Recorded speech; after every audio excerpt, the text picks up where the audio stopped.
What's going on, everybody, and welcome on into episode 314 of the Garage Beers podcast, brought to you proudly here on the OBR streaming network, your home to the oldest, largest independent Browns coverage site in all of Cleveland. Get over to the OBR.com now and hit subscribe so you can take part in it. And I know it is the doldrums of the offseason. It is. We all need to come to that understanding. It is. The stuff that people are forcing themselves to talk about in regards to the Cleveland Browns right now is mind-numbing horseshit, basically. But over at the OBR.com, you get not just the written content from our expert writers over there, not just access to all the stuff that we got going on here on the OBR streaming network, but also you get access to the forums there where you can hang out and talk about really interesting things that other fans are talking about, find out things that maybe you haven't thought about yet that other fans are talking about, and so much more. It all happens over at the OBR.com. So make sure you get over there and hit subscribe. Also, you can watch wherever you're watching us tonight. If you're on YouTube, like user-bdubs9 is just what we're going to call this person. Hey, fellas, go Browns. Yes, shout out to you, user. Make sure you hit follow and subscribe there. Or if you're like our buddy Pat Shea over on Twitch, check this out. 58 months in a row for Pat Shea over there on the Twitch stream. That is, we are rapidly approaching 5 consecutive years of subscription there over on Twitch. Big shout out to Pat Shea for subscribing as always.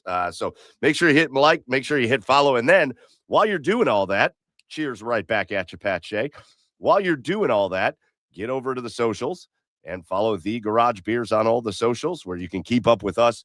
And we're going to talk about the Browns, but we'll talk about a lot of other stuff too. Browns, Cavs, Guardians, Buckeyes, Blue Jackets, the world of sports. We're going to do all of it, just like we're going to do tonight. So we're glad you're here, and we're glad you're tuned in to episode 314, where things have gotten off to a freaking hell of a start for you, Joe. Hell of a start, pal. Chocolate Bear wants you to know that the pennant behind you looks better crooked. So just you keep it up. You keep it up like that. Because that's not the one I want to have crooked. It should be that one. That one that's crooked. Well, this should be, prime loving angel darling guardians. Well, it's like Poltergeist. The shit in your house is starting to turn upside down. It's like one of those horror movies where like the crosses all turn upside down. Now all of a sudden we got banners flipping. But we're gonna see what else flips while we go tonight. Yeah. With you as always, I'm your host, Michael Key. Find me online at Garage Beers. Mike joining me. You already heard from him. It's Joey Whalen out there in Seattle. Find him online at Garage Beers. Joe joining us any minute now is going to be Chad. We'll pop him in here as soon as he gets here, but we do have to wait for our beers till Chad gets here because we had I need one sooner than that. We had theme beers. So we got to wait for Chad to get here, but he'll be here any minute, he said. So Joe, what's up, man? How's life out in Seattle? Are you listening? Yeah, my AirPods aren't working. That's a bummer. I just asked you a whole question. It's the way a podcast one more works. time. We talk back and forth. I was just saying, what's up, man? Welcome into the show. How's life? Yeah, life is good. Just a little chaotic getting kicking here, though. Let me tell you. Being in the PST time zone, the dinner time is weird. It's like I either eat at like 8:30 after this is done or like 5, which is also not what I like. So I tried to do before the show this time. Didn't work. The only time I'm ever late is because of food. I think that's a guarantee. But hey, we're here. We're happy to be here. Lots of freaking sports to talk about. I feel like everyone but the Browns had interesting. Well, maybe the Browns had some interesting things come out, but Cavs, Guardians, NHL, like sports are ripping right now. There's a lot to discuss. Yeah, we do have a lot to go over, and we're going to do that. We're going to, obviously, the Cavs being eliminated from the playoffs, that's how we'll kind of kick off the show here in just a minute, because we'll talk about the Cavs, what we saw from them. I'm really interested to hear you and Chad and your opinion on certain things when it comes to the Cavs, and the Kenny Atkinson and some of the things we heard, and really just the opinion on the run, but we'll talk about that. We'll get into the guards ball because outside, this series against Washington, we'll talk about it. It was that's something to be studied, man. Really bad timing. Really bad timing on Washington's leading the MLB in offense. I know. They're the best offensive team in baseball. We'll talk about that though. But the run that the Guards went on before this series was spectacular. So we'll get into all that. That run they went on against Cincy and Detroit and Philly, it was great. And we will talk about the Stanley Cup playoffs. We got one team in the Stanley Cup finals, and we've got two more teams vying to be their opponent. Although I don't know how much fun that looks like right now. Then we'll end things with a pretty fun little game where we're gonna talk about athletes. We're gonna get into the Browns, but not really the current Browns. We're gonna do a Super Bowl foundation draft where we're gonna go back to various eras and see who can build the best foundation for a Super Bowl team. So we got a lot to get to tonight here on Garage Beers. We are very glad you are here. Again, if you are joining like user B-Dubs, Pat Shea, Chocolate Bear, feel free, be a part of the show, get into the comments, even if you're watching on Twitter, Facebook, whatever, be a part of the show, get into the comments. And now that I see him in the background, again, always eating, this guy never stops eating, just never. I finished my food before I come on. Dude never stops stuffing his face. Here he is. It's Chad Meyer. Chad Meyer, find him online at Garage Beers. Chad, what's up, Chad? Yeah, I'm super fucking annoyed to start this pod, but it's an off-air conversation. But hey, let's have this beer and talk about the Cavs. Oh, damn it. What? You made me sad. Although I got to tell you, we're going to start with the Cavs, but I got to tell you, 82 regular season games. And then how many? So they did 14. So they did 18 playoff games? 98 drinks and Cavs recaps. It's not like a difficult thing. It's I'm not complaining about. Oh, there you go, Joe. That looks great. I'm not complaining about it by any stretch, but there were definitely some nights where I either did not want to drink or was like, oh, I just want to go to. It's halfway through this Cavs game. I just maybe kind of want to go to bed. No, we're doing a Cavs recap. It's dedication. It's dedication. Are you pouring? Are you always pouring a brand new drink for the drink in the Cavs recap? Many times, yes. Because a lot of times I don't even have a drink. A lot of times I'm just sitting there, like maybe I got a water or something, so I'll just crack open a beer, or I'll just put a little bourbon in a cup and go out. Sometimes though, like I'll have a beer, and I'm like, yeah, I'm just bringing my beer with me. So not always. In your next physical that you go to with your doctor, you should just hand him the Cavs schedule when he asks how much alcohol you have in a week. Correct. How much do you drink? Well, here's the Cavs schedule. And then don't even get me started on Brown season because Jesus Christ. And if the Guardians are in the playoffs, my stress level is at an all-time high. So we got a lot of drinks going there too. So we're keeping the beer industry in business is what we're doing. You're welcome. Trying. Speaking of the beer industry, Chad's here, Joe's here. Before we can get kicked off talking about our favorite teams and all the sports and all that, we got to do our Garage Beers of the Week. And this was Chad's idea. He sent it out to us and he said, maybe we should do like working man's beers. Like, maybe not the fanciest beers, but some beers maybe after a hard day's work that you want to just sit around. Maybe if you're at your local dive bar and they're going to laugh at you if you order your hoity-toity, hazy, juicy IPAs. What are we looking at as far as good old-fashioned working man beer? So I'll kick us off because, listen, the place I went to get beer did not have a great collection of these. It was very disappointing because in my head, I'm thinking like, maybe I'll find somewhere that's got the, some of the old school stuff, the old Schlitz beers or whatever. Maybe I'll find a place the place I went tonight didn't even have PBRs. And that was disappointing because that's like the ultimate. Like, all right, well, if nothing else, grab a PBR. I was looking for like Keystones. I was looking for Natty Lights. I know those maybe are college beers, but those are still working man beers. But then my eyes, Stroh's, Pat Shea said it. Stroh's, that's what I was looking for. Duke beer, little Duke. But then my eyes came upon it, and I thought, well, this is about as glorious of a working man's beer as it gets.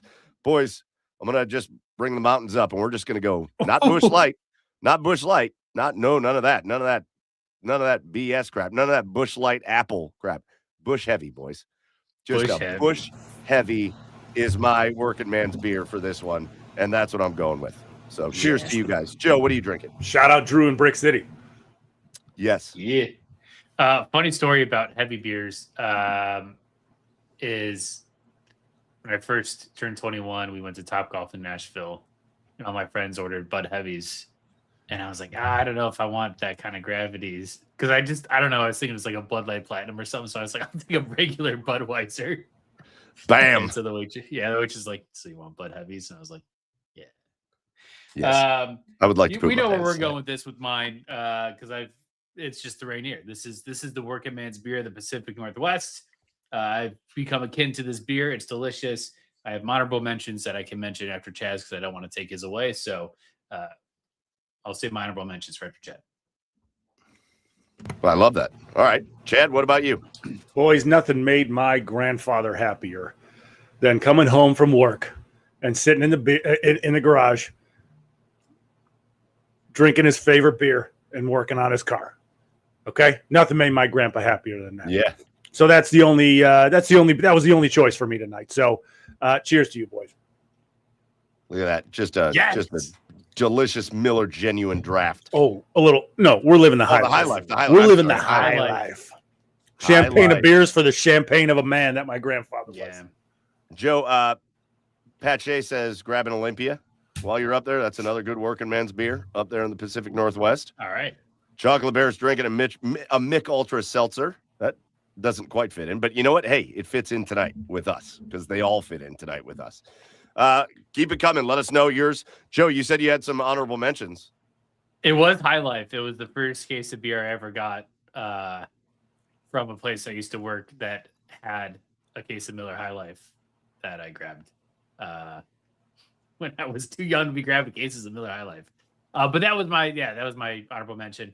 And then you mentioned PBR as well. That's just Hey, give me a Coors Banquet too. Oh, the banquet beer, yes. Yeah. PBR is one of my go-tos. My go-to, and you guys know this because I've done it on the show many times. They didn't have it. My go-to was and always will be Genesee Cream Ale. Give me a Jenny Cream Ale. I was really hoping they were going to have one of those 30 racks for like $10, which is just the best. And it is my favorite. My favorite of the working man's just old school, easy drinking beers. Give me a Jenny Cream Ale. That's my honorable mention. I just couldn't find it. Did you guys see they're coming out with a PBR Max, or that's out now, like a Pabst Max? It's like 8%. It's like an 8% PBR. I don't know how I feel about it. Do we need that?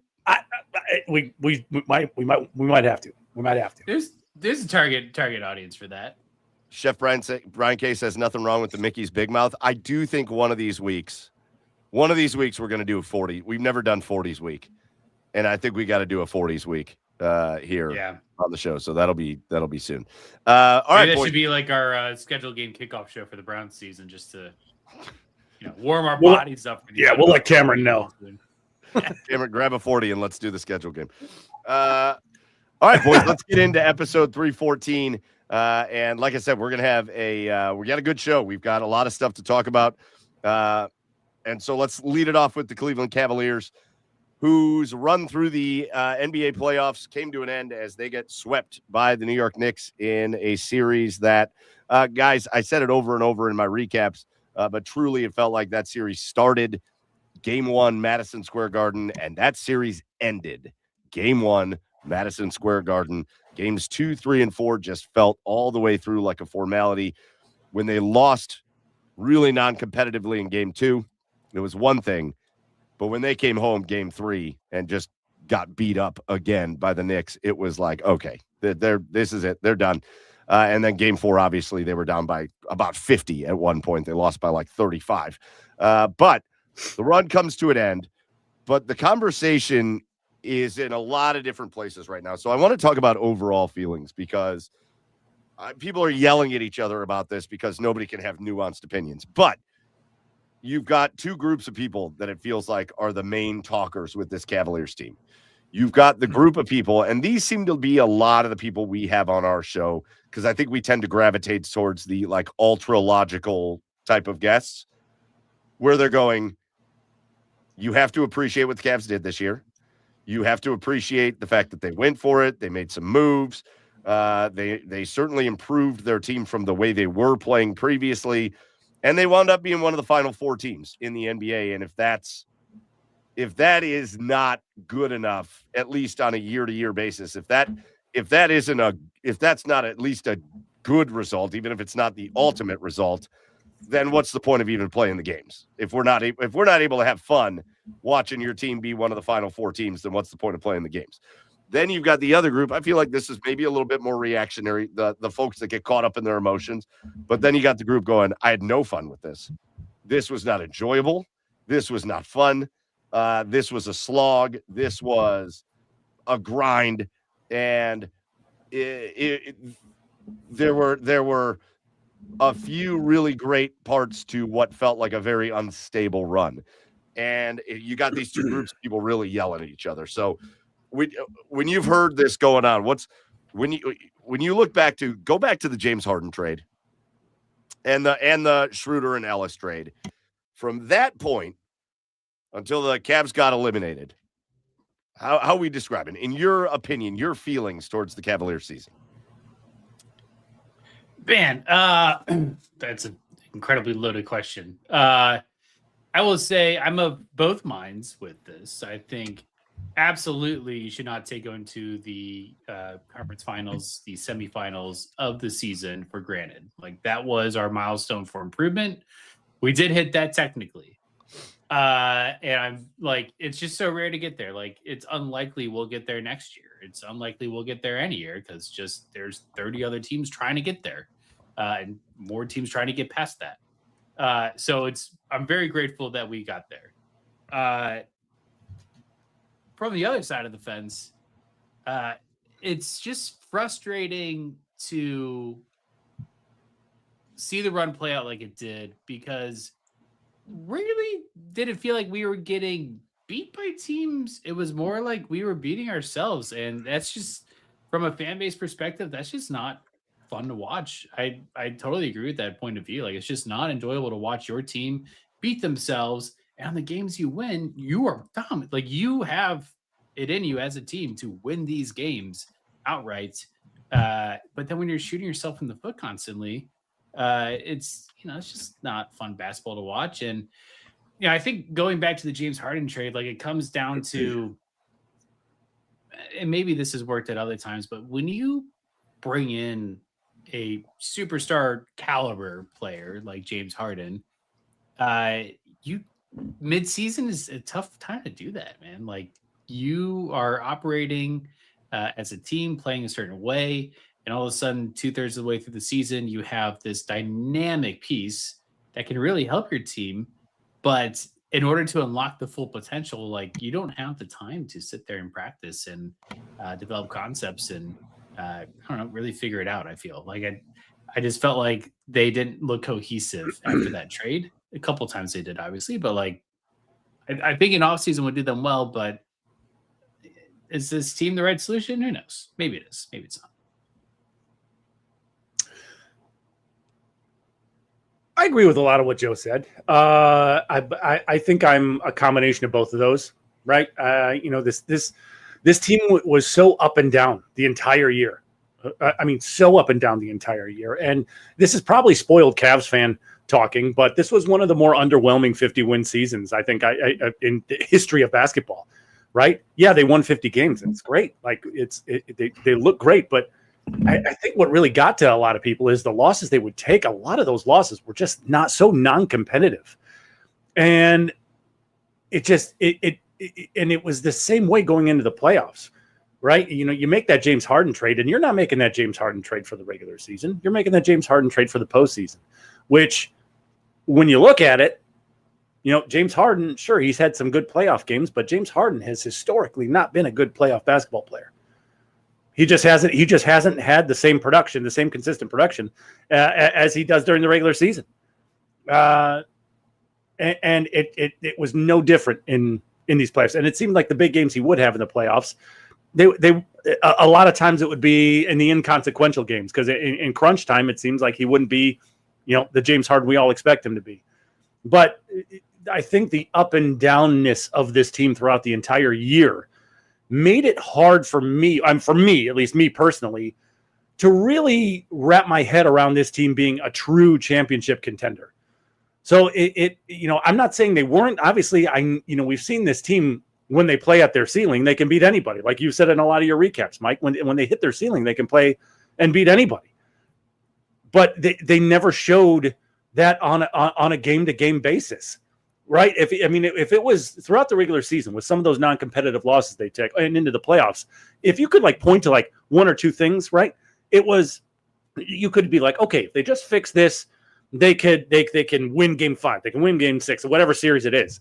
But it was just every game it was something different. It felt like, and it never felt like, even though they got to the conference finals, and again, like you said, Joe, you hit that mark.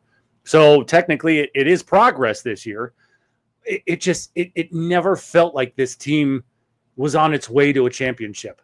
It just didn't. And the Knicks were playing the best basketball out of anybody in the East throughout the entire playoff. So am I shocked the Cavs got swept? Yeah, I'm shocked. Even after game 1, right? I expected the Knicks to win the series, but I at least thought the Cavs might get 1 or 2, right? Just because of the way they've come back from some of these horrible playoff losses. I thought the Cavs would at least get 1 or 2, but they didn't. They kind of laid down and died. And it's just, I think the way the series ended is why it's so discouraging for the emotional reactions of people. But when you look at it logically, it was hard to really think that this team was a true championship contender, strictly based on the one game they're here, one game they're here. They were all over the place this year. Well, I think if we take it in parts, I went back and looked, and right around Christmas, about 30, I'm looking at my recaps. Game 32 was the Christmas game against the Knicks, where the Cavaliers almost won that game, but they came up just short. Game 33, Cavaliers-Rockets. I did my recap. This is the most fitting. I should have gotten an award for this. I did my recap fittingly from the Kennedy Space Center, Cavs-Rockets amongst a group of Rockets. I mean, does it get better than that? I did that recap angry because of the way this season started. Again, remember how spoiled we were last year's regular season. Multiple 15-plus game winning streaks. They won 64 games last year in the regular season, and everything seemed easy. The beginning of this season was anything but. I did that game 33 recap, Cavs-Rockets. The Rockets beat the crap out of the Cavs, and the Cavs were 17-16. They were flirting with 500. Game 34, they beat the Spurs in a great game. And from that 17 and 16 record, the Cavaliers would go on to win, 35 more games out of 48 or something. Like they went like 35-13 down the stretch. And the James Harden trade made them better. And so I think fans never really got over how kind of crappy the beginning of the regular season was. Because it didn't, even I watch every game, it didn't really feel like they were a team on a run, but they were. They were on a run for months. They spent on a run playing really good basketball. Then you get to the playoffs. And here's where I am okay with the people that want to complain about what they did. It's not complaining about whether or not they get to the Eastern Conference Finals. I'm not going to ever complain about that. I'm never going to be complaining about my team being one of the Final Four teams. But you hit it on the head, Chad, and I said it over and over again. It's difficult to be on a roller coaster for that long. It's why you don't go to Cedar Point, and it's why they haven't invented the 27-minute long roller coaster, because it's no fun. It's why roller coasters last for like 2 minutes, and that's about the limit before you start feeling like shit, like you're going to throw up, and you're like, just get me off of this thing. And that's what it felt like. It felt like Cedar Point designed a roller coaster that went around Lake Erie. And you're like, at some point, I would like to please get off. And you can't until it gets back. And so people, I think, are right to kind of complain about that. It's not complaining about where they got. I think people are always looking to make their own agenda. And so when people complain about things, then other people yell at them for complaining about something they weren't really even complaining about. Nobody's complaining about them getting to the Eastern Conference Finals, but the people that are complaining about the run, it was hard. It was emotionally draining. Back-to-back Game 7 series against teams that gave you fits. But when you look at the accomplishments of the Cavs, I don't know why they don't get I don't know why they don't really get any credit for knocking out the 60-win number 1 seed Detroit Pistons. Like, it feels like everybody was like, well, they're supposed to beat them. Well, no, they're not. No, they weren't. They weren't supposed to. The Detroit Pistons won 60 games this year. They were the top seed in the Eastern Conference. Cavs were the underdogs in that series, and they beat them. That's an accomplishment. It's maybe if the Cavs didn't show us over and over and over again how good they can be, both Game 7s. Look at the Game 7s. Game 7 against Toronto, the Cavs were dominant. Game 7 against Detroit, the Cavs were unbelievable in that game. Maybe if the Cavs didn't show us that multiple times and they had to like eke out those games, then it'd feel different. But the fact that they could never just put it together. And here's the other thing, guys. The fact that, and this will get to coaching, which we're going to get to in a minute, but the fact that they couldn't just play the same style of basketball for more than one quarter at a time. It was difficult to deal with. It was difficult to deal with watching them bury a team in one quarter when they are driving, getting penetration, making really good, crisp, clean passes, working through their big men, which is opening up everything on the outside, and everything is just running like clockwork. And then the very next quarter, it's James Harden dribbling the ball for 20 seconds and then shooting a three. Over and over and over and over again. And it's hard to reconcile where was somebody to step in and be like, guys, this isn't hard. Sometimes coaching is not hard. This is not hard. You have fallen in love with a style of play that is going to lose us a game. And it's, to me, there's two big reasons for the Cavs sweep against the Knicks. One, yes, is fatigue. Chef Brian K says it. It's just going to be really hard to play multiple 7-game series and have anything left. Especially, you get no breaks. You get no breaks. You get no breaks. It's exhausting. So sure, I agree with that.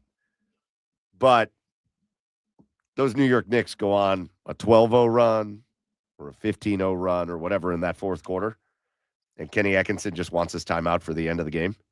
I know Tim Alcorn last week tried to justify that to us, and I no disrespect to Tim, but the longer that series went on, the more that looked ridiculous. What are you saving a timeout for? Call your timeout, get your boys together, and say, hey, listen, the Knicks are going to win this game if we keep doing what we're doing right now. And instead, it was just, they'll figure it out. Well, they didn't figure it out. And again, you should have won game 1 in New York. And who knows? Maybe the Knicks win the next 4 games. But you still get that one in New York, and you give everybody a little bit of hope. And instead, I mean, that was coaching malpractice, in my opinion. That was just sitting back and watching that run happen in game 1. I think it's the worst. I think it's the single worst thing that you can point to that Kenny Atkinson has done in his tenure with the Cavs so far. Well, according to Kenny, though, we should be getting ready for game 5 right now because analytically the series is tied 2-2, Mike. Should we talk about that? So and that's the other part that aggravated me too. There was just no accountability. He just made excuse after excuse after excuse. Like there was no shame, really. I mean, there's no shame in saying, yeah, I fucked up. like, I mean, that's really all it was, right? It's basketball 101 when a team is on a big run to slow the momentum down and call a timeout and regroup. But for some reason, he just didn't do it.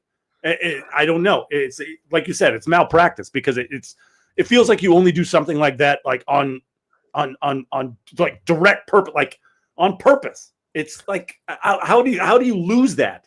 Dude, that worked against the Cavaliers multiple times in their series against Detroit. Remember those early games? Detroit had big leads early in the game. The first two games in Detroit, Cavaliers stormed back, played great basketball, erased those leads. The first game, the minute the Cavaliers tied the game, and they erased like a 15-point deficit or something like that.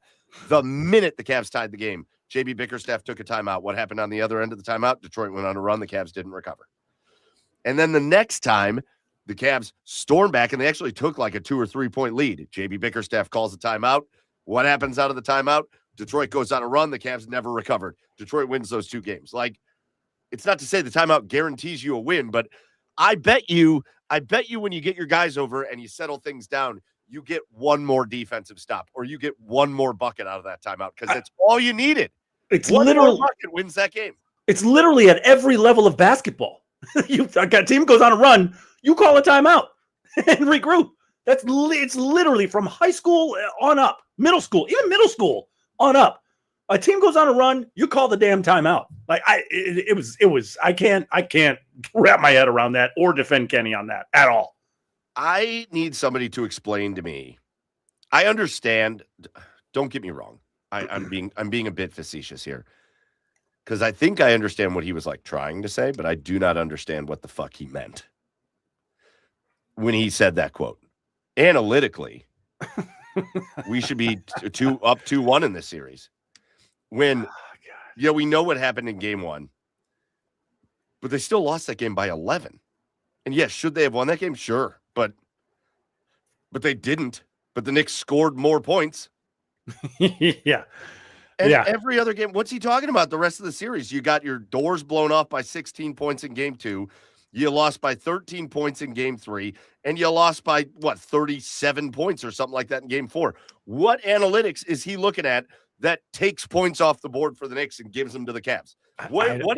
What stat is that stat that I am missing in the stat line? It's just as relevant as that last 2-minute report, dude. I have no idea. Kenny Atkinson, by the way, that quote, like Kenny Atkinson and James Harden, is my asshole of the week because James Harden on the other side of that goes, yeah, we got swept, but we were the better team. Like, what the fuck? What are we doing here?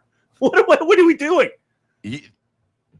I mean, listen, you can have one game where you lose a game, but you were the better team. That happens. It doesn't happen 4 freaking times. You're talking about you were the better team. The whole thing. I'm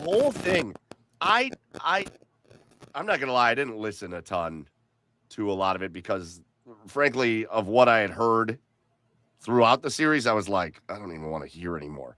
So I really don't even know. I know Donovan Mitchell talked about, they brought up his contract extension potential. And he talked about how he doesn't want to go anywhere else and he loves Cleveland and fine. Okay, good. That's good. I didn't hear anything from Jared Allen or Evan Mobley or whatever. The Harden thing and the Kenny, I was like, I don't need to hear any more of this. Here's the problem. Here's the problem with these bullshit. Like, I don't know who tells these guys how to talk. It's going to be just the next level of the Jared Allen quote. Yeah. Like, I think Jared Allen's quote finally does kind of die after this, thankfully, because Jarrett was great throughout the course of these playoffs, and he had mega big runs, and they made it to the Eastern Conference Finals and all that. So we're probably going to see the death of the lights were too bright quote, but now we're going to get the analytically speaking, analytically speaking, we swept the Knicks.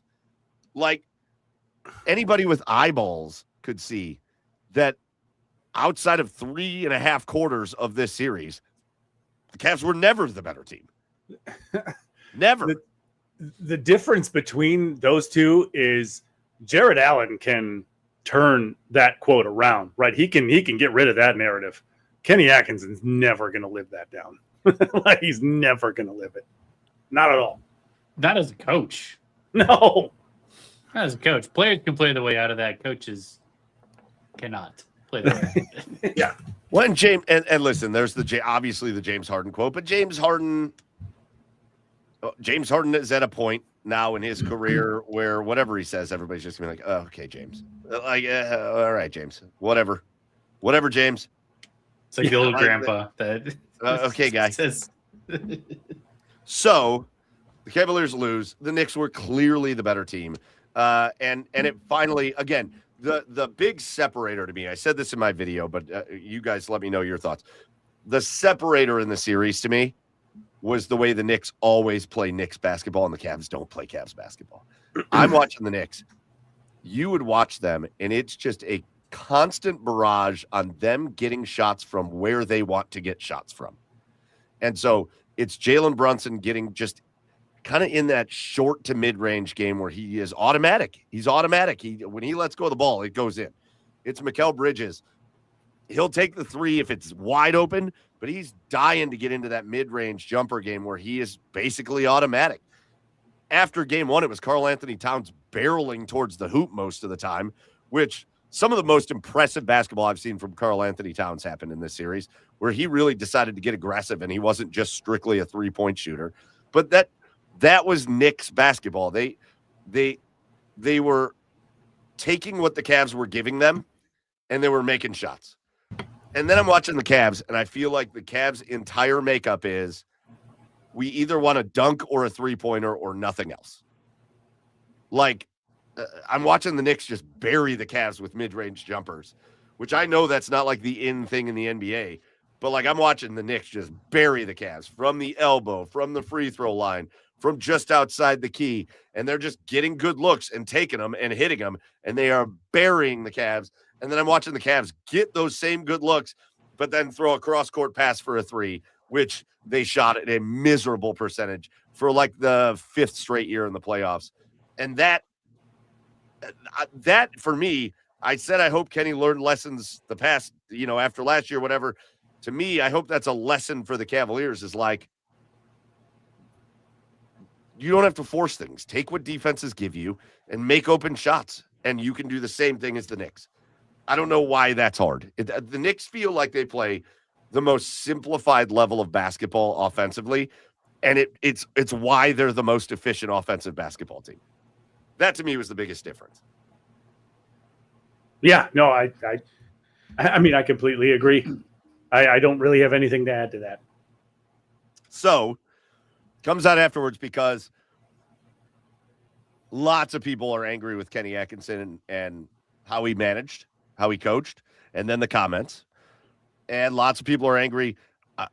They're angry with Kobe Altman because they brought in James Harden as if Darius Garland was going to be a difference maker more than James Harden was. And so you started to hear this might be Kenny Atkinson. This might be when he gets fired. This might be when Kobe Altman gets fired. And the Cavaliers made it pretty clear, no, that's not going to happen. And I am fully on the Cavs side. As bad as I think Kenny Atkinson looked at times throughout this, I'm hoping somebody coaches up the coach a little bit on some stuff. But like, you just had a guy get you to the Eastern Conference Finals. You did, like you said very early on, Joe, you did take a progressive step forward, even if you got swept out. You made it past that second round. First time in Donovan Mitchell's career, he made it past the second round of the playoffs. And I don't think you do it without James Harden. James Harden, you had bad James Harden and you had all the other James Harden. And when he was all the other James Harden, they won games. And when he was bad James Harden, they lost games. But, like, there was plenty of pretty good James Harden in this playoffs. Plenty of it. I'm taking a flyer on him next year. Yeah. Seems like the extension's inevitable. And when I first heard that, I was like, I can't watch, like, this just turnover, leakage from this. It's not even leakage. It's just, like, a full-on flood of turnovers. But I think it's the best option. I mean, I'd hope the deal isn't something like ridiculous, like 6-year Supermax contract for him. But, it'll take a couple of years, maybe a team-friendly deal. He's getting old and he needs to be movable if needed. And it is an upgrade to the position over Darius. I mean, if not James Harden, who else? You going to put Schroeder in there? No. Schroeder? But no. Go ahead, Chad. Chad, you had a visceral reaction to that. I'm only willing to take him at a bargain contract, at like a team friendly, not like dirt cheap, like by any means, because he still is James Harden, but at 38, right? Like I'm not gonna give him just some gigantic contract because even being James Harden, like with where he is now as a basketball player, he did say he's willing to do whatever it takes to, have this team be successful. And that's great. Like, let's see how much you're willing to help. But like, I know he has like some ridiculous 40 some odd $1 million player option next year. And I pray to God he opts out of that, because I would be upset at keeping him at that number, being his age. Well, I think that was part of the trade, is that they told him that they were planning on extending him, which means He's probably going to opt out of that contract, and then we'll see what the new one looks like. I don't know. I have no idea what to expect out of that. What I would like to see, though, because I do think you're right, Joe. I think it's inevitable. I think it was part of the deal. I think it's why he waived his no-trade clause to come to Cleveland. What I would like to see is the evolution of James Harden a little bit. Because I think it was maybe one of the more frustrating things to watch as this playoff went on, is that with the level of talent on this basketball team, I don't need James being the always and forever primary ball handler, because he is just too prone, and it's just teaching an old dog new tricks kind of deal. He's too prone to not – he's when he decides he wants to move the ball around, he's pretty good at it. But he's too prone to not doing it and then putting them in tough situations where the shot clock's winding down, and then finally we're starting to get some action and everybody's standing around looking, and he's just prone to playing that way because it's how he's played in his career, and it's not going to be of service to the Cleveland Cavaliers moving forward. And so if we can get the evolution of James Harden, where maybe Donovan Mitchell takes over more of the primary ball handling responsibilities, and maybe they continue to have Evan Mobley do more of that, and maybe James Harden is more of a secondary kind of off-ball type guy that you can get it to for an open look, or he can still shoot the shit out of the ball. So maybe you get it to him for open looks. Maybe you get it to him for spot-up shots. But I think there needs to be some evolution, because there's no explosiveness in the lane. So he gets a shot blocked all the time when he tries to get into the lane. Plus, he's slow at this point. That, to me, offensively, James Harden, I think, can still be a weapon offensively, but I think it needs to be the next generation of James Harden. It needs to be the next iteration of his game where he isn't it's not make or break based on if James Harden is playing one way or the other, right? Like that, to me, that's got to be the talk. It's like, we want to extend you. We want you to be a part of this. We still think you could be a good part of it, but you can't be dribble the ball. If I were the Cavs, I would make James Harden watch that quote from Mike Brown after game one over and over and over again, where he was talking about when Mike Brown was in Golden State and they had to go up against James Harden, they would count his dribbles because of how much he would just stand there and dribble the air out of the basketball. He was basically making fun of James Harden, saying, "Yeah, we count his dribbles. And if he's dribbling the ball a ton, we know we got a great chance to win." That can't happen anymore. So I don't know what they got to do, but that can't happen. So I think you're probably looking at extensions coming for Donovan Mitchell. I think you're looking at extensions coming for James Harden. But as we get out of this now, you watch what happened in the playoffs. You've got Evan, you've got Jared Allen, you've got Donovan Mitchell and James Harden, and then you had the rest of the crew. You had Dean Wade and Max Strus and Sam Merrill, and you had bits of Tyson and Schroeder. Where does this team, like, what moves do you make to make this team a better basketball team? That is where I mean, I know it's a podcast, we got to talk about it, but that is where I bow out here in the NBA, because I don't know enough about the NBA, about players in the NBA, to where I can even begin to know who I would want to go get, all of that. But yeah, I mean, obviously I know something needs to be done to improve this roster. But I don't know who to go get. I just don't. But especially with because like Evan's extension kicks in here soon, doesn't it? Like next year. Yep. So yeah, money wise, it's just, they've got a lot to figure out, but it's going to be an interesting offseason for the Cavs for sure, with a lot of decisions that need to be made. Well, I think, to me, there's a couple things. Sam Merrill, Max Strus. I mean, it's okay to have both of them, but they kind of do the same thing. And so unless Max Strus is going to become more of a playmaker and less of just a chuck it up 3-point shooter, it's tough to have both of that going on.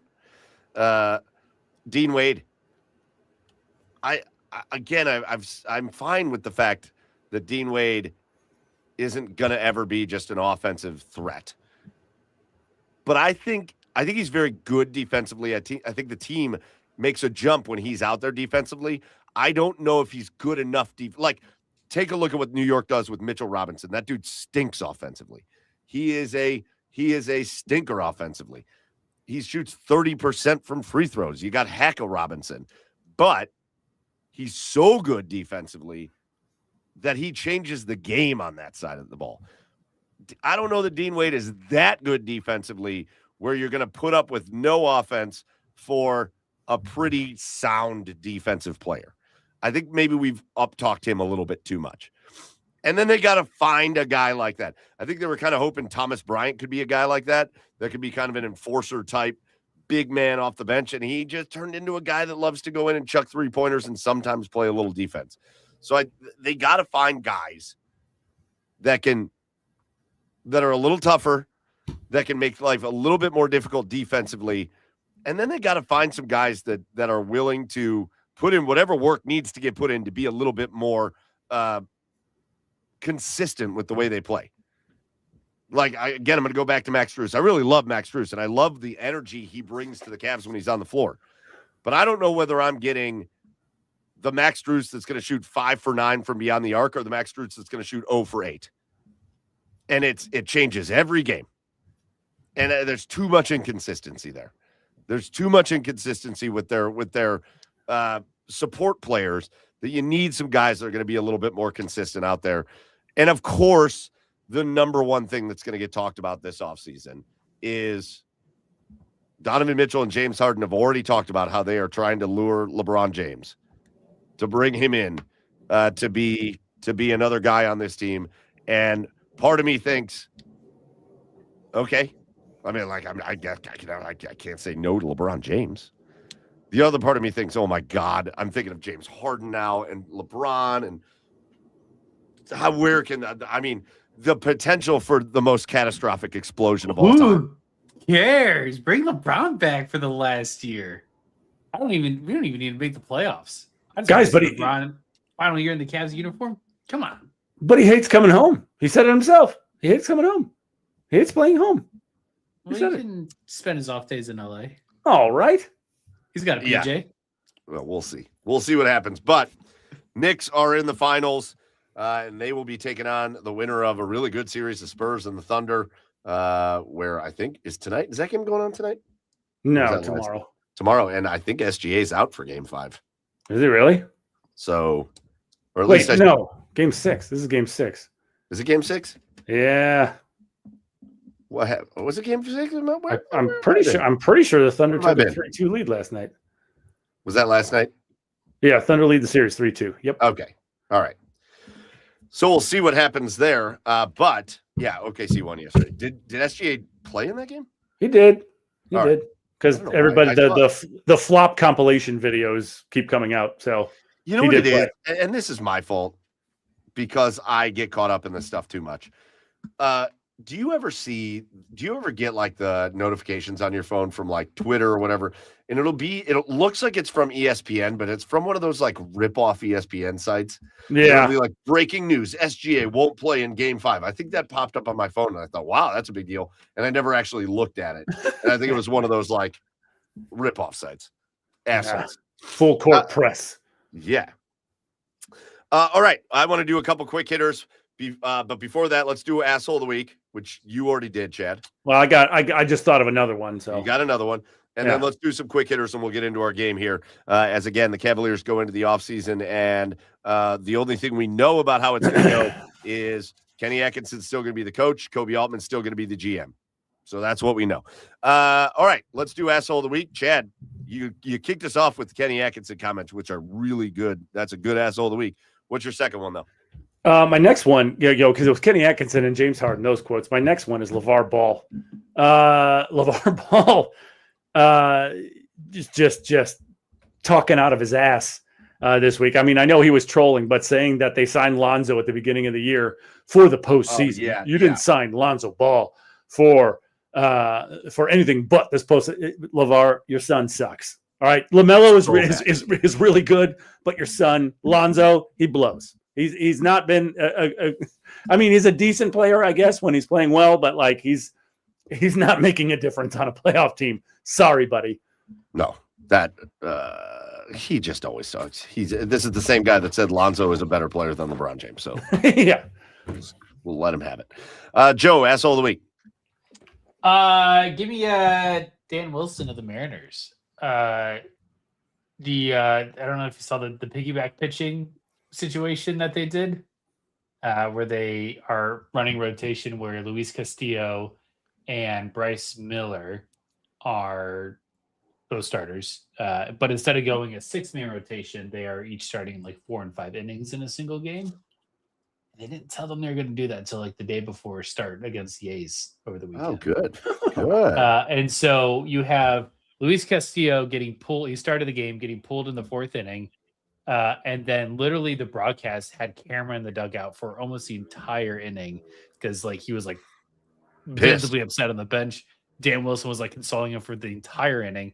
And then Bryce Miller after the game was in his post. They won 9-2 in the game. And they're like, oh, you pitched great today. Like, how do you like the piggyback pitching setup? He's like, well, honestly, it was incredibly uncomfortable and like just completely was shit talking the team during it. So maybe just like let your pitchers know what you're doing. And also it's a very interesting concept because I think on paper it's like, well, if we can pitch 2 pitchers that are dynamite, we could have control of all 9 innings of the game, be very competent in it.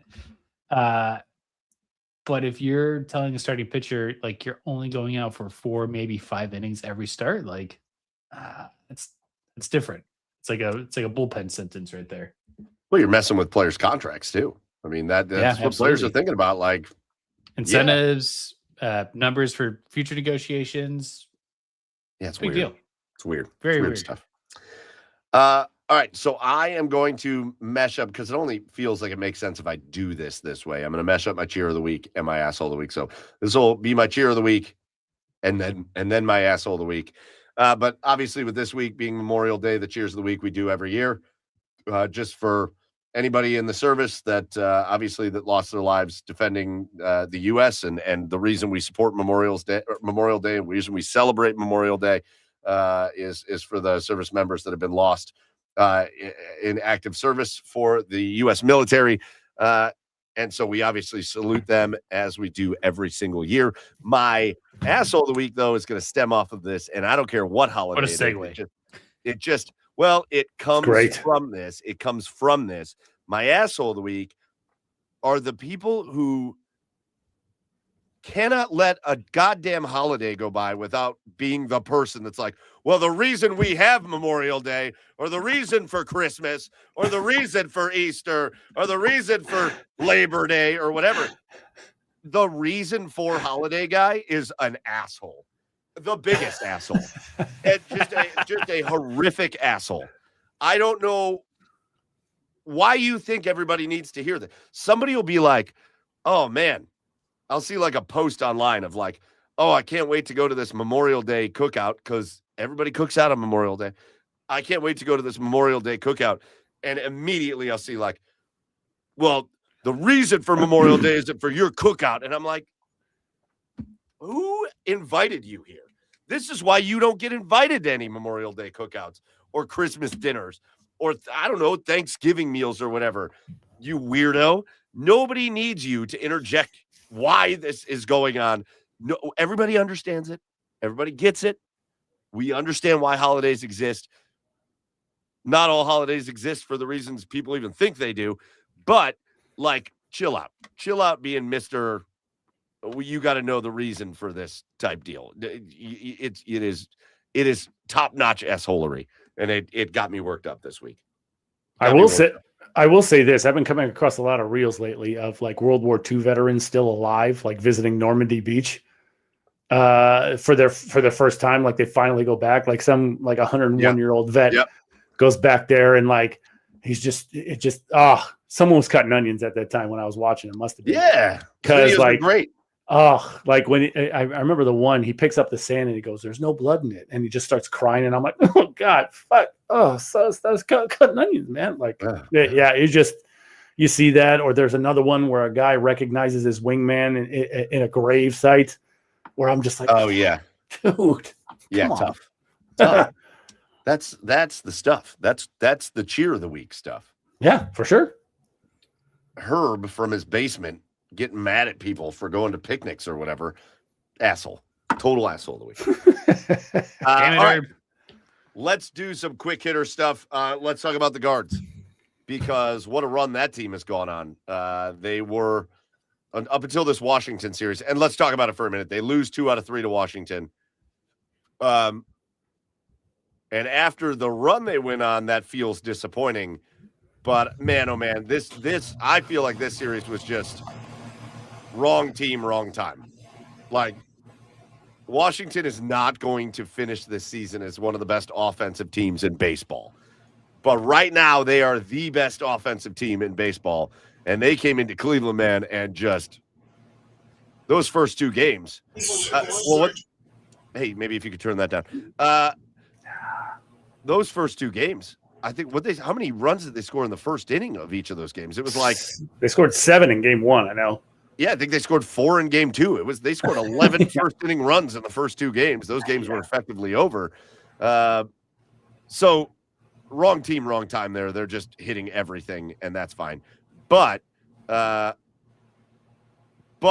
run that they went on before that, specifically the 4-game sweep in Detroit, just a beautiful thing. Where how many runs did they give up? Like 7 runs in 4 games. Just gorgeous. And then they go to Philly, and they shut down Philly. And not only that, but you had 3 games in Philly where you had to go up against Wheeler. What's the kid's name that pitched the first? Christopher Sanchez. Yeah. You had to go up against Sanchez, who hasn't given up a run since what, April 22nd or something like that? You had to go up against Sanchez, Wheeler, and then their stud rookie, one of the top rookie prospects in baseball. And you came out of that series against Philly with 2, and you get that offense. Schwarber leading the league in home runs. You got Bryce Harper, obviously, the rest of that offense, and you come away with 2 wins on the road in Philly. This Guardians team, man, every week that goes by, and even after a tough series against Washington, every week that goes by, I'm letting myself dive in more and more to believing that this team is, I think I'm almost there to say this is the most competitive team the Guardians have had since the real breakup of like the 2016, 17, 18 teams. Like this is the team I think could actually make legit noise in the playoffs. There's not a ton of major weakness on this team. And usually at this point in the season, we're either down in the standings, we're down because we're batting, 139 as a team. We're rarely down because of our ERA, but like it's always just something that isn't working out. Everything is kind of working out. I mean, look at this. You found you had trouble with Quan and leading off, and you put in Bazan in there. He's been near perfect in the leadoff position. It's been great. And then Quan goes down to the 6th hole, and then he live like. The way this team is ebbing and flowing, like there's many guys that are all hot and on at the same time, and are not really falling into any like major underperformances or drawback. But Joe, it's what we've talked about with the offense is just like you can't have 3 or 4 pretty good hitters and then 5 or 6 depths of hell terrible hitters. And they've tried to go through seasons like that. Yeah. But you can have 6 good hitters and then 3 like subpar hitters, and you can have a good offense. And the addition of Bazana and the addition of Bazana. Bazana. Thank you. Bazana. You almost have to whisper it, don't you? Yeah, Bazana. Bazana. That's not a knife. The addition of Bazana and Chase DeLauder. And I think almost the official emergence of Brian Rocchio. Official.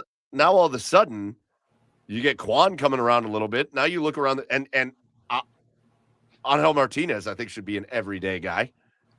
And Daniel Schneemann when he's out there. And Reese Hoskins is playing a little bit. And now Kyle Manzardo's hitting the ball a little bit. And all of a sudden there are 6 dudes in this lineup where you feel like when they're up, you're like, okay, I feel pretty good about what could happen here. And then the other guys aren't, when Austin Hedges is out there hitting 250, it's not 100. It's 100 points better than he's ever hit for us. That's all you can ask for a catcher, man, is not being an automatic out. Yeah, all of a sudden, though, this offense is tough to deal with because when those three guys that maybe aren't great hitters get hits, the rest of the guys in the lineup are then making the team pay for letting those other guys get hits. And it's not just three dudes trying to carry the load. Offensively, we've said it over and over again for years. You don't need, with the Guardians, it's unfair to sit and say, well, we need to expect them to go out and make all these splash signings and have one of those all-star lineups of the 1990s. It's not going to happen the way things are constructed. But, God, you just need a couple more guys, and this lineup can take off. And whether it's Pisona or whether it is DeLauder, it's both, the lineup takes off. It's been awesome. It's been awesome. Yeah, it's funny. For a team that relies so much on pitching, it's almost flipped this year, right? The offense almost feels more reliable. Parker Messick and Gavin Williams have been incredible. But Tanner Bybee, Tanner Bybee's 0-8. And we saw bad Bybee the other night against Washington. Like, when Bybee is bad, he is hanging those breaking balls like he's hanging clothes up in his closet. like those breaking balls are dropping right down in guys' wheelhouse, and they're just cranking home runs.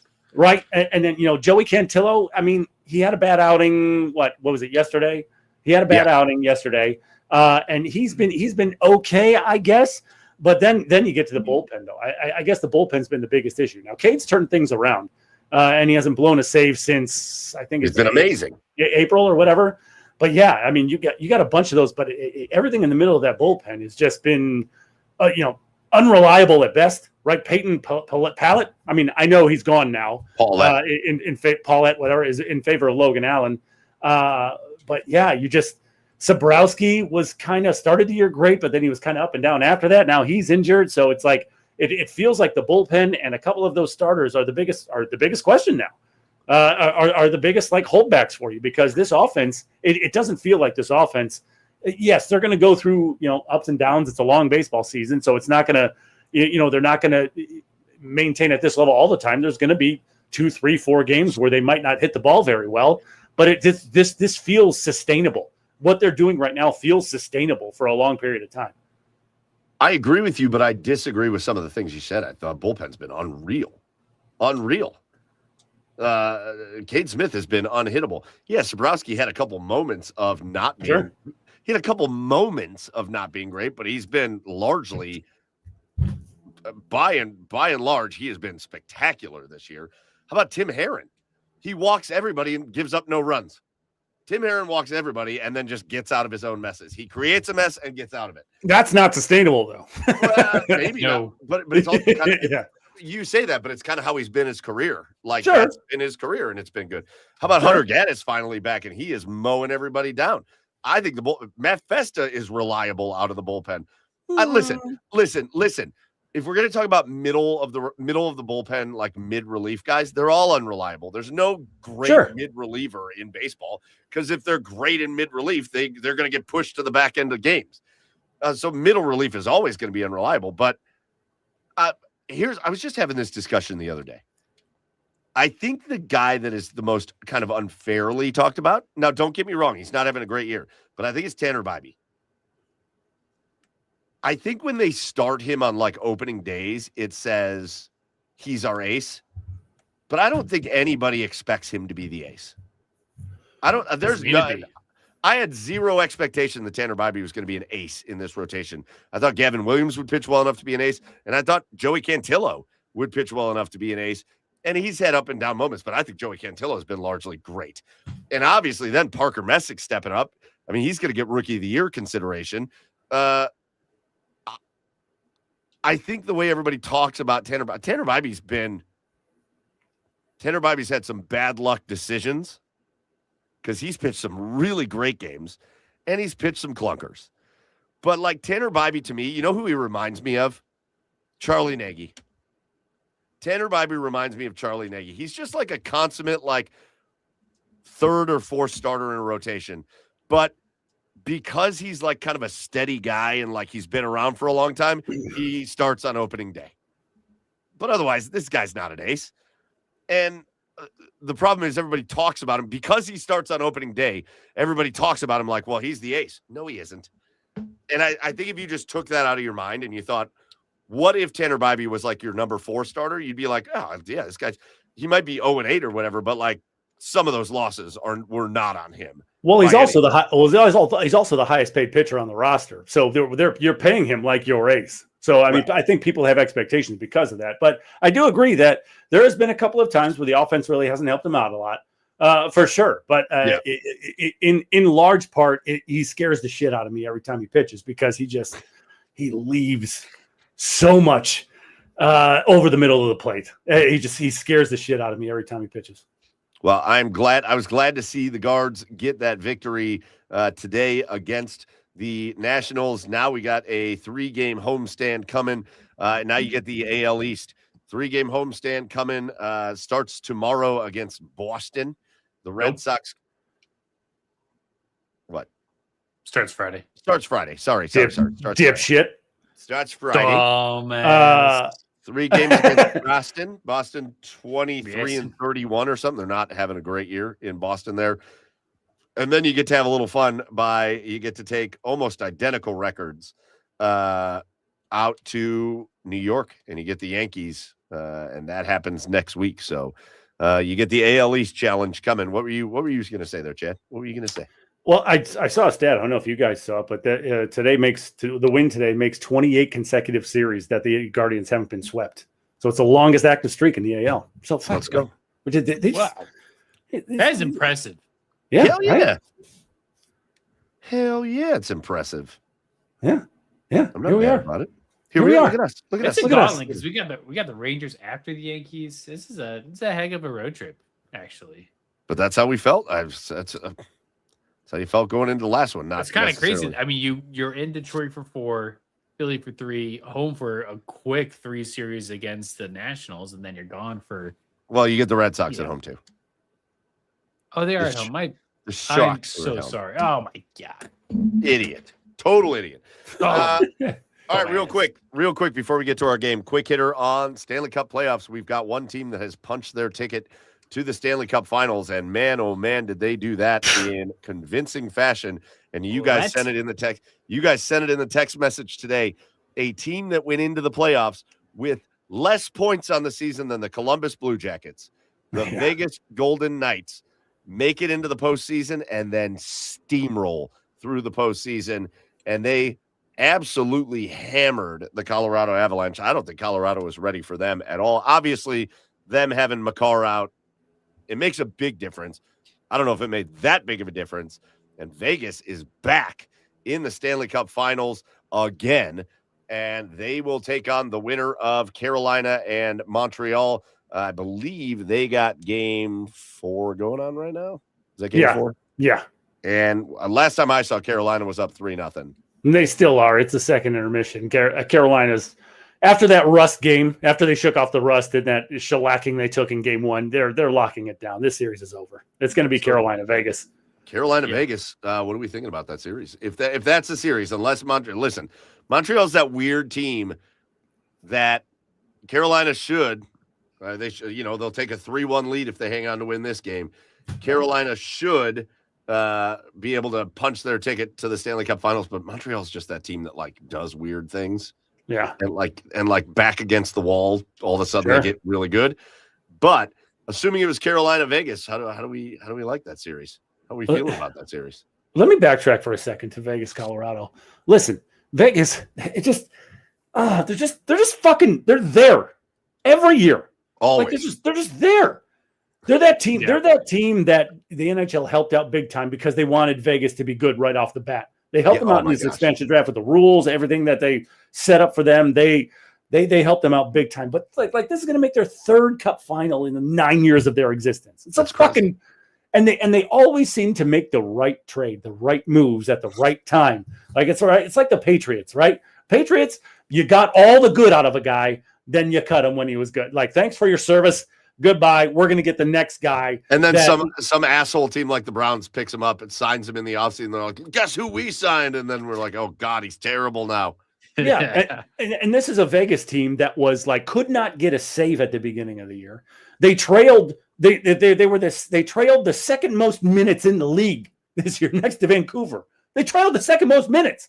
And then all of a sudden, they restring together some wins. They get rid of their coach with like 10 games to go in the regular season in favor of Torts. And what has he done? He's just steered the ship in the right direction. And here they are. Oh, and then by the way, Carter Hart somehow's magically fixed now that he's in Vegas.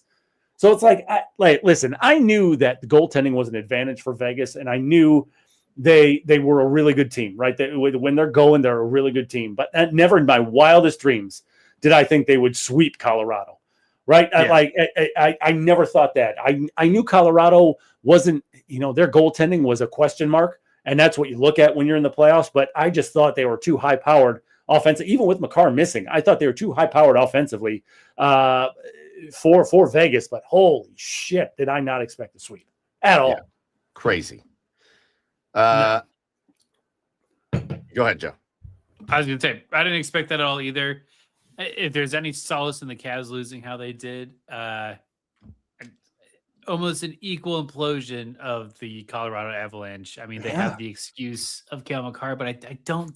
They should have still won that series handily without Cale Makar. Like, I cannot believe that Vegas beat them the way they did. And to me, that's more an embarrassing loss because they were a shoo-in for the Stanley Cup Finals and a good argument to beat Carolina. So I'm shocked by this. Yeah. Crazy. So you get Carolina. Now I had this discussion. So now it's Carolina's first time in the playoffs without that loaded Florida team in several years. Oh yeah. And I had this discussion. My cousin is a big Carolina fan, and I said, your measuring stick for the success of your season is you got to come out of the East this year. You have to. Carolina's always one of the top ranked teams going into the playoffs, and then they run into the Florida Panthers and they lose. You got to come out of the East. It looks like they are going to put themselves in the driver's seat to do that if they hang on to this 3-0 lead for one more period. They'll be 3-1 up in the series, and they get into the Stanley Cup Finals.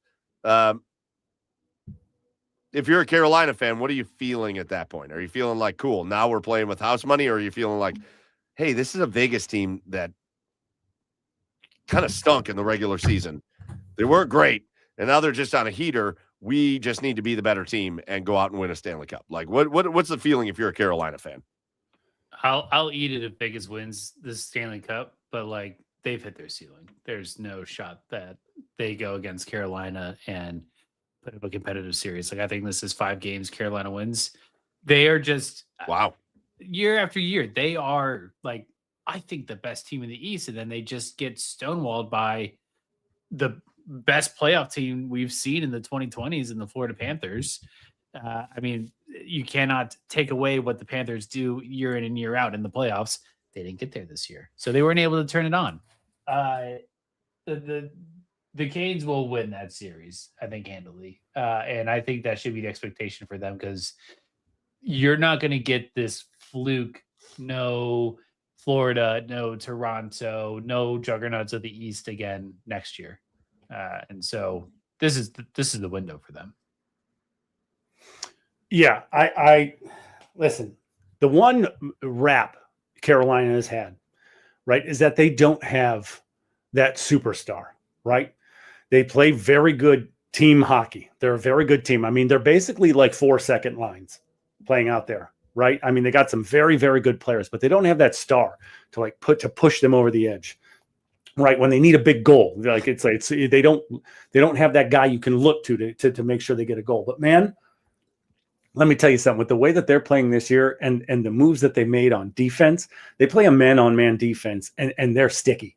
Like you're watching it tonight. Carolina is allowing them nothing. They're allowing Montreal absolutely nothing. And when they're playing their game this way, they are virtually unstoppable. They're just as fast as Vegas. And I think the Canes win this 1-6 because the Canes goaltending is a lot better than Carter Hart. And I just think that Carolina, that they're going to have too much scoring, and I think they're going to be able to lock down Vegas. So I think Vegas is going to give them fits because they're going to be able to match their speed too, and they have that star power. Because like Mitch Marner, I don't know if you guys see that goal that Mitch Marner had against Anaheim, where he's just Stupid. Bruh. unbelievable, like one of the more unbelievable playoff goals I think I've ever seen.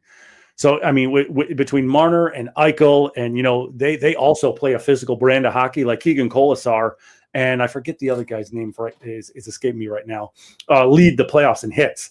So they're going to try to beat up Carolina, and I think they get 2 out of that. But in the end, I think Carolina's going to win in 6. Yeah, I hope so. I think this was set up for Carolina to go on this run. I was the only thing I'm bummed about was I was kind of looking forward to maybe as healthy as you can get Carolina team against as healthy as you can get Colorado team. I think that series would have been awesome, but we'll see. Maybe the Vegas series will be awesome too. But again, Carolina's still got to get by Montreal. If they finish off tonight, they'll be up 3-1, and they'll be 1 win away from the Stanley Cup Finals. All right, guys, I got a game I want to play before we get out of here. We're going to do another draft. So here's the rules on this draft because I want everybody to hear it. This is the Build a Championship Foundation draft. And so this is going to be a Browns draft. This is Browns. This is a Browns draft. We didn't clarify that. All right. I need you to get back into your research, sir. This is a Browns draft. Only all Browns. ready to go with the guards. All Browns. Only Browns. Well, that's too hard to do that. That's too hard to do that. We're building the foundation of a championship team. Yeah. Totally fine. But we're gonna go Browns. Another sport. That's not football. Anyways, Browns it up. Let's go. So here's the rules. We're gonna pick 5 players. You have to take 1 player from before the 80s. You have to take 1 player from I mushed together the 80s and 90s because obviously the Browns were gone for that part of the 90s. So I mushed together the 80s and 90s. So you got to take 1 player from the 80s or 90s, and then 1 player from the 2000s, the 2010s, and the 2020s. And you've got to put together your 5 best players that you can to build a championship foundation. Then we'll have people vote on it to see how it works. And Joe, you don't get a lot of time to think about it, man. Because you came up with the number 1 pick. So Joe gets number 1. Chad, you were number 2, and I got number 3 in this one. As we go through, it doesn't matter what order you take them in, but you have to take them. Here's the couple rules that I thought we'd have problems with. Doesn't matter the order. You can go in any order of any era. So if you want to take somebody from this year, you can. But you have to have 1 player from each era. And if you take a player that played in one era, you can't take him for another era. Once a player's name is off the board, their name is off the board. Does that make sense? So if you took a certain left tackle who played and you put him as your 2000s player, I can't say, well, he also played in the 2010s, so I'm going to take him there. No. Yeah. Okay. I got you. Okay. But you can put him wherever you want. Like, as long as he played in that era, you can put him there. Yeah. All right? I'm with you. All right. I'm not going to take the favorite 1-1 pick because Chad, you never do. You never do, Joe. Kind of grasping at straws. You're kind of grasping at straws with the quarterback position. So give me Otto Graham to kick us off. Wow. I want quarterback done. I know we don't need positionally. Dude, you don't have to take a quarterback, but that is wow. I mean, should I pick 5 quarterbacks actually? I will go. Phil asked a question. He wants to know this. Are these guys that played for the Browns in that era or were drafted by the Browns? They had to have played for the Browns in that era.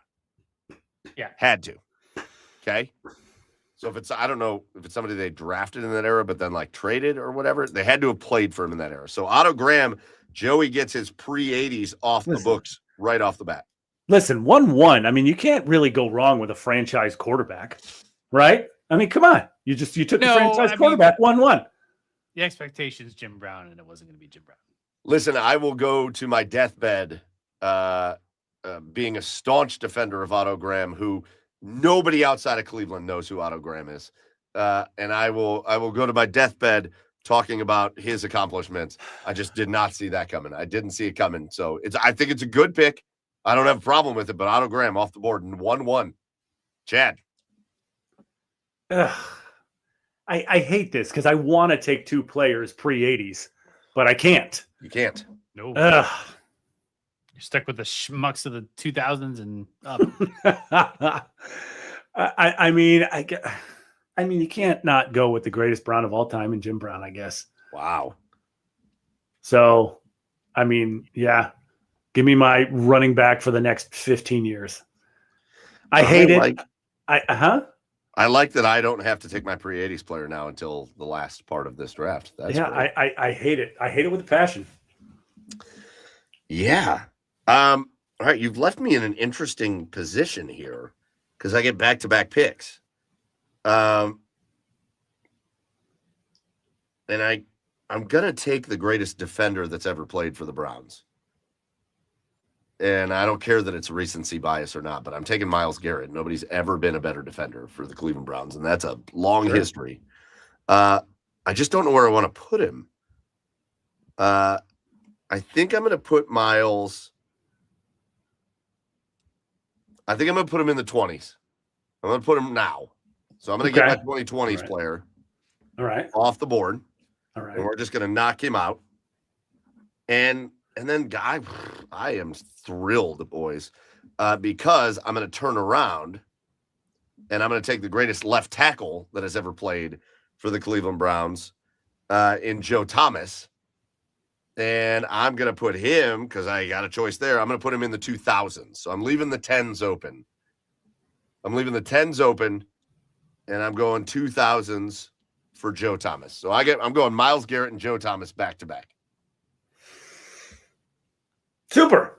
Okay. I'll just, you know what? I'll just take my franchise quarterback and Bernie. I mean, there's really no other reason. There's really no other explanation needed. Give me Bernie. So Chad gets his 80s and 90s player off the board, Bernie Kosar. And Joe, you get to wrap around again. You took Otto Graham to start. Wrap around. Trailer Park Boys. Good show. Excellent show. I'm gonna do a wrap around. Take a look at wrap around. Give me Nick Chubb, man. We're gonna go Nick Chubb in the 2020s. Chubb in the 20s. God, that makes it sound old, and it's weird to call it the 20s. All right, yeah. Otto Graham and Nick Chubb. Love this. What are we going to come back with? I think we're going to go tight ends. We're going to go Ozzie Newsome. That's such a good pick.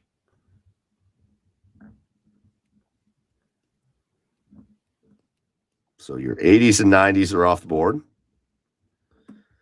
Joe, I'm a little impressed with the. Sometimes those older things get to you a little bit. So for you to grab, that's why I jumped on them early. For you to grab the pre-80s and 80s, 90s one right off the bat like that, solid. All right, so Joe's got Otto Graham, Nick Chubb, Ozzie Newsome. Chad, you've got Jim Brown, Bernie Kosar. Where are you going next?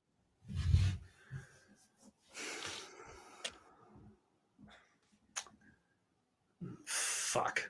What do I have left? What years do I have left? So you got it. You both have taken care of your 80s, 90s, and pre-80s. Chad, you can go anywhere in the 2000s now. Anywhere. Oh, good. Yeah, right. Christ. God.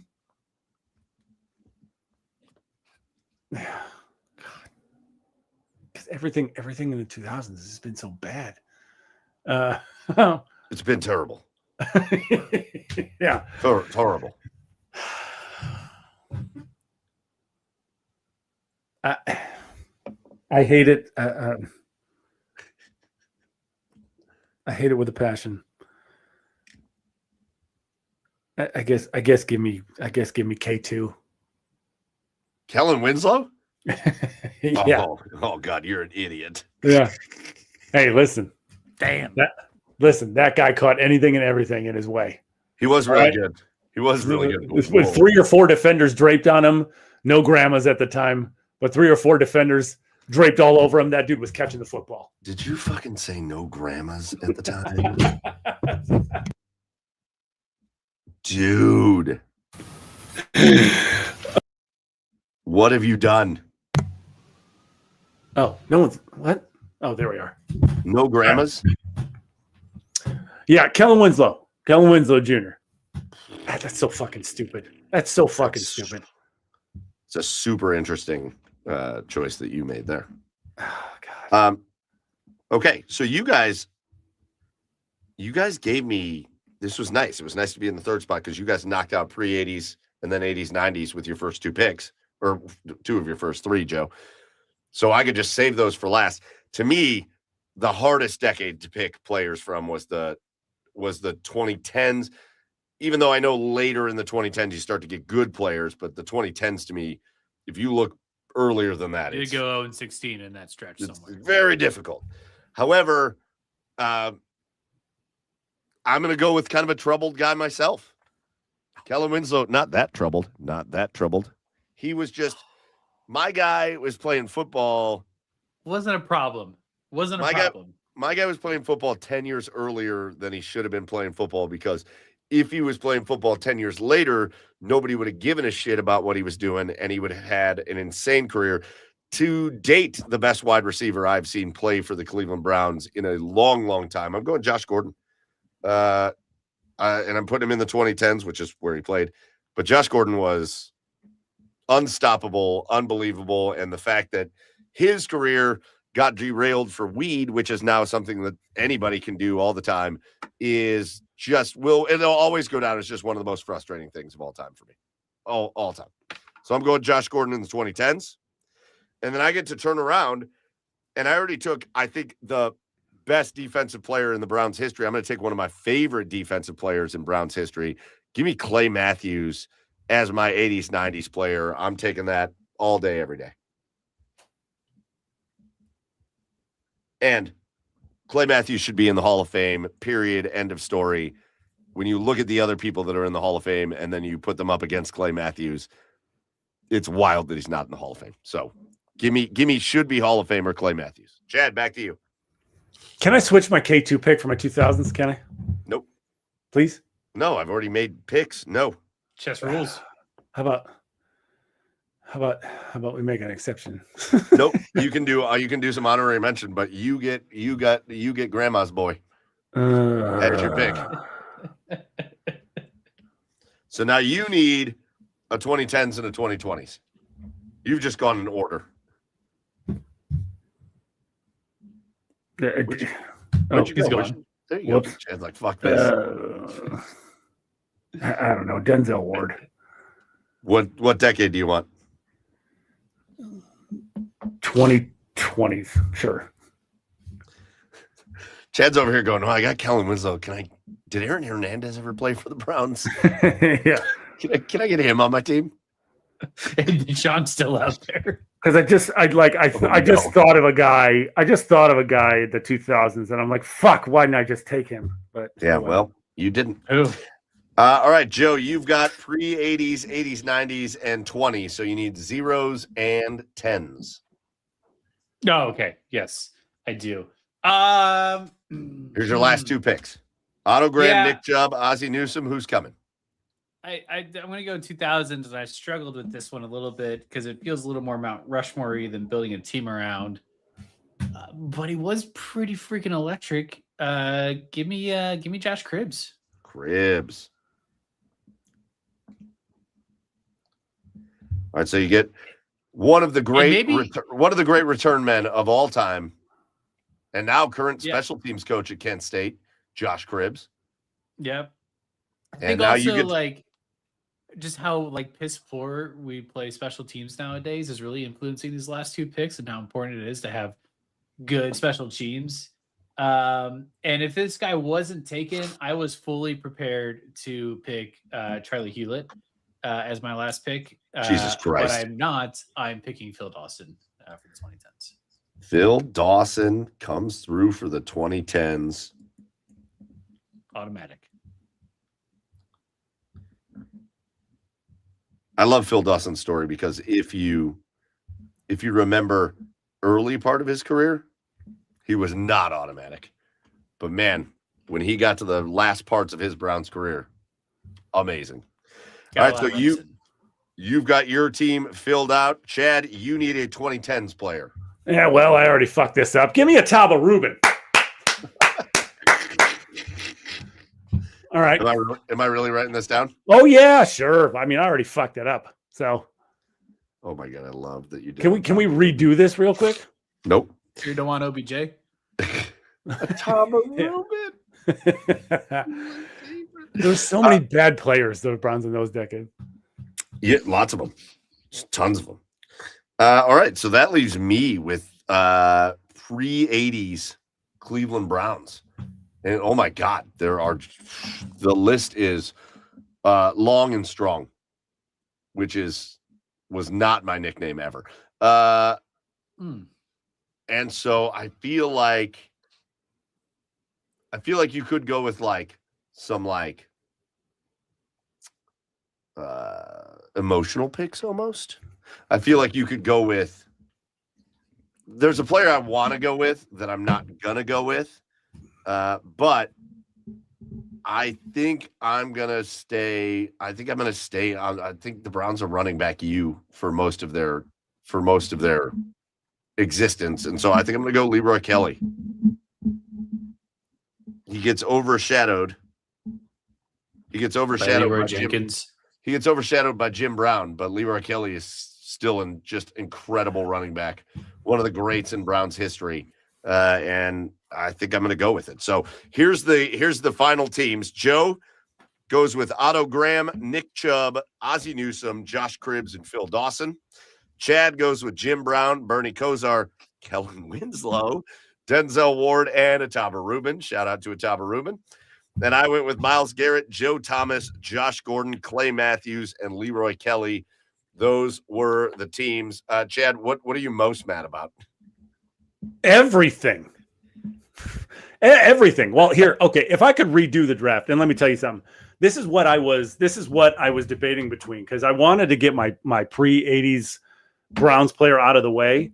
I really wanted either Jim Brown or Lou the Toe Groza, just because I wanted to do the left tackle, and you get the diversity with him being a kicker too, with him being one of the best kickers in Browns history too.